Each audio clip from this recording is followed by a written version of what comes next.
Assalamu alaikum, I'm Aisha and you're watching Samar News. Here are today's headlines. Caracas and Washington have reached a deal to export up to $2 billion worth of Venezuelan crude to the United States, a flagship negotiation that would divert supplies from China while helping Venezuela avoid deeper oil production cuts. The agreement is a strong sign that the Venezuelan government is responding to Trump's demand that they open up to US oil companies or risk more military intervention. US President Donald Trump has said he wants interim President Delcy Rodriguez to give the US and private companies total access to Venezuela's oil industry. Meanwhile, global oil prices slipped as the United States said it persuaded Venezuela to divert crude away from China. China condemned the move as bullying, saying it violates international law and harmed China's legitimate interests. The Foreign Ministry spokesperson also stressed that China-Venezuela energy cooperation is lawful and protected under international law. Also, the United States is attempting to seize a Russian-flagged oil tanker linked to Venezuela after a weeks-long pursuit across the Atlantic. The operation, involving the Coast Guard and US military, is taking place near Iceland, with Russian naval vessels reported in the area. The move follows Washington's crackdown on Venezuelan oil shipments and comes days after US forces seized President Nicolás Maduro in Caracas. Allies, including France and Germany, are working closely on a plan on how to respond should the United States act on its threat to take over Greenland, as Europe seeks to address US President Donald Trump's ambitions in the region. A US military seizure of Greenland from a long-time ally, Denmark, would send shockwaves through the NATO alliance and deepen the divide between Trump and European leaders. French Foreign Minister Jean-Noël Barrot said the subject would be raised at a meeting with the foreign ministers of Germany and Poland later in the day.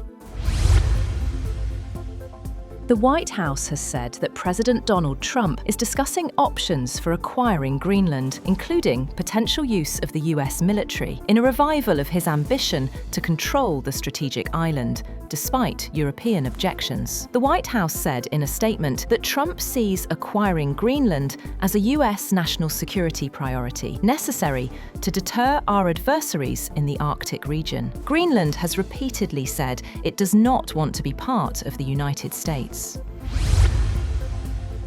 US President Donald Trump's administration has put 25 more countries on a list of nations whose citizens could be required to post bonds of up to $15,000 to apply for entry into the US.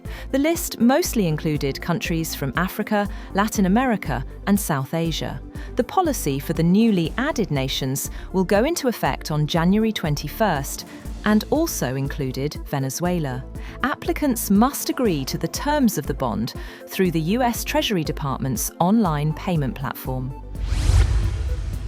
Ukrainian President Volodymyr Zelensky says allies have yet to give clear, legally binding security guarantees against future Russian aggression.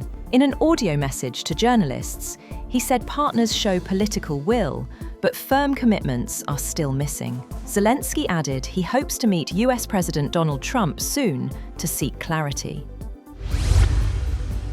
Iran's top judge has warned protesters there will be no leniency for those who help the enemy against the Islamic Republic, while accusing Israel and the US of pursuing hybrid methods to disrupt the country. Iranian Supreme Leader Ayatollah Ali Khamenei has vowed not to yield to the enemy. Chief Justice Gholam Hossein Mohseni Ejei, the head of Iran's judiciary, was quoted as saying by state media that, following announcements by Israel and the US president, there is no excuse for those coming to the streets for riots and unrest.